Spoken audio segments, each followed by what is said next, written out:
Tamsen Fadal is an Emmy Award journalist, New York Times bestselling author, documentary filmmaker, and social media's midlife mentor. She was part of the Next Star family for 15 years as an anchor at WPIX. She joins us now to discuss her latest book, How to Menopause. Take charge of your health, reclaim your life, and feel even better than before. Welcome, Tamsen. Hi, how are you? I'm great. It's so wonderful to see you. Oh, good to see you too. Now we go back. I was trying to do the math and I'm like, we've known each other for over a decade. Yeah, has it been a decade? I Yes. believe that. I Yes. believe that. It's been over a decade. And I knew you when you were an anchor at PIX and also a matchmaker and doing your relationship advice. Yeah. And I've seen you always give back. You've always given back to the women's health community. And to me, this all makes sense that now you have cornered this dialogue that needs to be done, and you're now using your platform to educate others about menopause. I want to talk about the dedication in your book. It brought tears to my eyes, and it's about your mom, Libby, who passed away from breast cancer. And if you don't mind me just sharing what you wrote, Yeah, absolutely. we didn't know medical menopause was the reason you would get so hot at restaurants or spend nights unable to sleep. Now I understand that every time you tried to laugh it off, inside you were probably feeling ashamed and embarrassed and wondering why this was happening to you.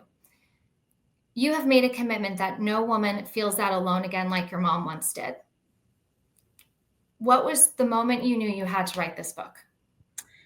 It's interesting. I didn't know my mom was going through any of that, and that was so many years ago. And when I started going through it myself, which was around 48 years old, and still just kind of learning and understanding it all, I did this deep dive really for myself to figure out what I needed to know, how to start feeling better, knowing I wanted to, you know, have the energy I had when I was younger. And that's where it started. And it wasn't until about a year and a half or 2 years in, I went, oh my gosh, I'm learning so much and I don't even know where to put it all or how to share it all. And that's Mhm. really how the book started. I mean, I'm not a doctor myself, but I kept talking to so many different experts in different areas. So it wasn't just doctors and it wasn't just a therapist or just, any one thing. It's everybody together. And I think that that's where I really understood what community was, is that it can't be just any one of us. It has to be all of us working together. And so that's why the book goes pretty broad. It Yeah. talks about start, of course, handling the physical and emotional parts of what's going on, but then branching out for the 360 of all this, whether it's relationships or whether it's workplace or whether it's, looking at nutrition in your body. Yeah. There's, like you said, it's so much more than just one thing. And women's health can be a taboo topic. And in recent years, menopause is being talked about publicly, largely thanks to people like you who are at the forefront and who are sounding the alarm like, hey, as you say, like the invisible population, that women are, supposed to be diminishing when they get into their midlife, their 40s, their 50s. Why do you think menopause has been muted in the public dialogue for so long? Well, I think it's exactly what you say. I think when we hit these ages, these are traditionally ages where we kind of, fade out. These are ages where the medical system has not really paid attention to us at all. You can just look at the research and the lack of funding that's in this area of women in midlife. And, when we say midlife, I think a lot of people think that starts at 50 plus, but that's really Mhm. not what we're talking about here. We're seeing women that are in their late 30s that should be having these conversations, some women that go into menopause early. So I think that this has happened through the course of time. I think it's very wrapped up in ageism. There's no question about Mhm. that. And I think we've got to get out of that because this is about long term health. This is about the health of what could be the next half of your life. And we can't have women living unhealthy or living miserable and suffering during this time. Right, and to be listened to by their primary care doctors, their gynecologists, the people in their life that they're saying something's wrong with me. Because, like you mentioned in your book, when you think of menopause, you think of someone getting an occasional hot flash and going, "Oh, well, the change happened. Move on with my day." But it is so far from that. And I know you're not a physician, but if you can just talk about some of the signs that you could be entering menopause. Yeah, sure. I think this part's really important. And I think from all my years in journalism, I was like, okay, everything's got to be kind of scripted, so we understand what's happening. And so I have scripts in the book for women that are going into a doctor's office if the doctor's not listening. But this is Mm. for a woman to feel good and to feel confident. And if you look at some of the different symptoms, it's not just hot flashes, like you said. It can be, irregular periods where you can have very heavy periods or be skipping periods. It can be sleep disruption, major sleep disruption. You could have what we commonly refer to as brain fog, where you're searching for a word or can't remember something or can't remember why you went into a room. It could be joint pain, heart palpitations. If you're dealing weight gain, where you're eating the same way, working out like you always used to, and have no idea why you're feeling like this belly fat or a different feeling all around your body. There's so many symptoms. There's 34 plus of these kind of like hallmark symptoms, and then there's upwards of dozens and dozens more because we lose estrogen during this time. We lose several hormones, but estrogen in particular is what makes everything, to kind of dry up in our body, where you hear women talk about their hair is changing, their skin's changing, they don't have a libido anymore. And so those are some of those sure signs that you're in that perimenopause, if not menopause stage. Yeah, and estrogen is such a vital hormone. When we think about hormones, it isn't just for reproductive health, it's really for heart health, bone health, brain health. Yep. So it is so important that people just don't say, oh, I feel terrible, and accept that and don't advocate. But it's scary to advocate for yourself. It's difficult to go into a doctor's office and share these things that you said too have so many stigmas attached, right? With aging in society. So it's all of this just kind of coming together, and it's difficult and it's emotional. So It is emotional. what are some things that you recommend that someone can do when they go into their doctor's office so they can advocate better for themselves? I think first off, you want to make sure that this doctor is educated or at Mm. least comfortable talking about perimenopause and menopause, because I've heard from a lot of women that say, my doctor said I'm just too young for that or that conversation. And we're never too young for that conversation, first of all. I think it's important to know that they're willing to talk about it, know they're willing to listen to you. And you might have to ask some tough questions like, hey, are you willing to talk about menopause and or some of the things that I can look at, whether they're hormonal or non-hormonal options? I think you've got to ask questions like, hey, if I want to talk about menopause, what can I set up a visit to do that so I can be prepared? I think you want to make sure that you go in there with a list if you're starting to see some of the symptoms that we went over. And I have a symptom tracker inside the book and then on my website that you can actually download, check it off and bring it in and say, look, I'm dealing with these 5 things, these 10 things. I think I'd like to talk to you about perimenopause. I'm in my early 40s, I'm in my mid 40s.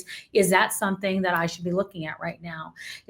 Perimenopause really isn't diagnosed as anything but those symptoms. You don't need a blood test for it. You can pretty much say if you're in that age span and you are having those type of symptoms, pending you're seeing other more serious symptoms out there, that you're most likely in perimenopause and you want to know what you can do about it. To your point, brain health, heart health, bone health are so essential that it's not about getting through these symptoms. Oh, I can get through hot flashes. It's not that big a deal. I'm not suffering that much. It's really about what happens long term.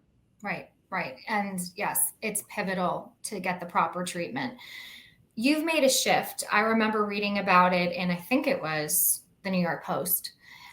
And you are a very popular TV personality for, like we said, 15 years in New York and the New York area. What was the catalyst for you to make that shift? It's interesting. I thank you for the kind words. First of all, I really, New York is my heart, so it makes me feel really good to always hear about it and any way I contributed to it, because I really have always loved the city so much, and I think we have just incredible community of people here.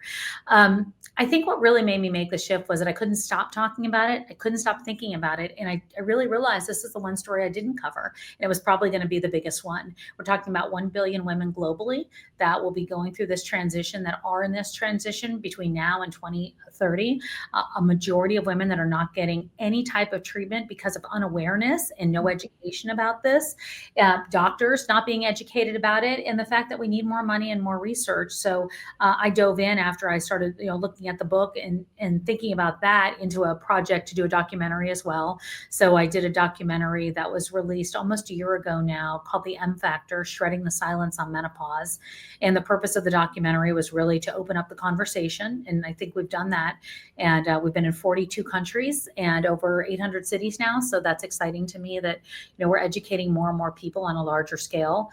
But I think that the catalyst is just seeing one woman after another with that same story of not being able to get help, not knowing where to go, and not knowing how to stop suffering.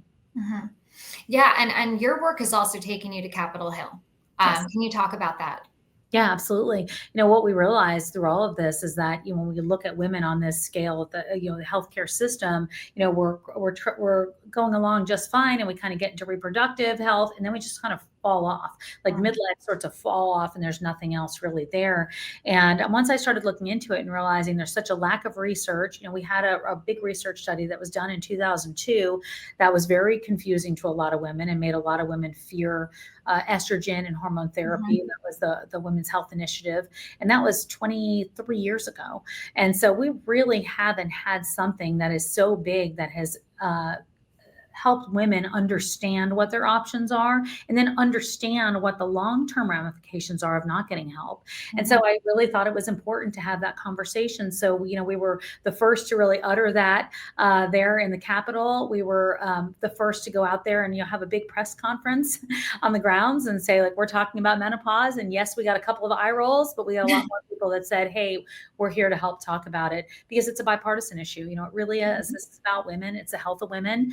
And we've got so many women right now in the workplace that are in this age category that we can't allow them to keep suffering and not have options. Right. And have the support that they need. Absolutely. Midlife, and you really covered so many topics in your book. It's quite expansive and definitely a good read. When you talk about midlife, I've been having conversations. I'm 42. I'm having conversations with my friends, and a lot of them are getting to a place where they're thinking about intrinsic value of their work, if this is really what they want, because they're looking ahead at the next 40 years and going, is this job for me? Is this really my career? I've always had this dream. Why don't I go after it now? So, people that could be watching, how can women make a career pivot in their midlife like you did? Well, it's a great question, and thank you for bringing it up, because I think it's an conversation that we're not having enough of, and people feel like, oh, I should just be appreciative of where I am and what I'm doing, and I'm just enough being here. And I just think that, my father is 85, and he says to me, like, you need to live your someday today. And I said, what does that mean? He goes, you keep saying someday I'm going to do this, someday I'm going to do that. And I said, yeah, it really makes a lot of sense. Look, a career pivot is not always easy. You have to take financial into consideration. There's no question about it. You have to have a plan. It doesn't have to be the perfect plan, though. And I think that that's what's important. I think we're always waiting. I was always waiting for the perfect thing to show up to say, this is it. And that's not what happened.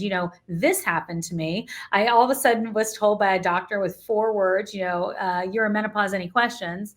And that was it. Like, in menopause, any questions? That was what I got in my patient portal. That's how I found out. I had no idea that was going to be my redirection in life or my next chapter, whatever you want to call it. But it spoke to me in a way that I couldn't let it go. It was in my heart, and I could feel it. And I'd not felt a pull like that since the first time I picked up my career. So if I think somebody is looking to make a change, I will say, make a plan financially to make sure that you feel at least somewhat comfortable there, understand the direction you want to go in, and also understand that plan that you're going to make, write down on a piece of paper, is not going to go perfectly, but you're going to have to be able to adjust, because mine didn't. I mean, I moved kind of all over the place. I had no idea that the documentary was going to do what it did. I had no idea I'd be traveling around for it. It was going to coincide with the book.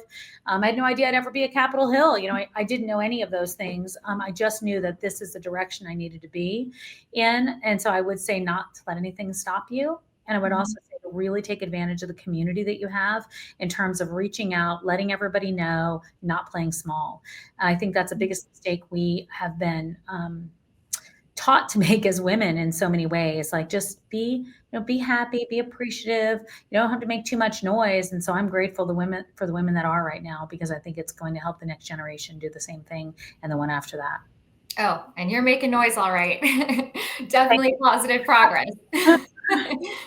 Thank you so much for joining us, Tamsen. And Tamsen's book is available now. Oh, yeah. And please come back, because I feel like you're just getting started. I would love it. I would love to anytime. For more news you need to know, go to newsnationnow.com.